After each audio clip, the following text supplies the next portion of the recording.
Sve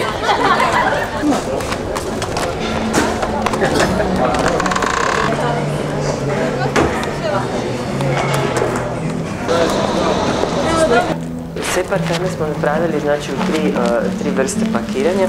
Imamo parfeme u krutnim stanjima, dok da njih možete namazati na ruku i malo po obrvama i zapravo na taj način biti još čarobniji, još posebniji kada vas neko hoće poljubiti.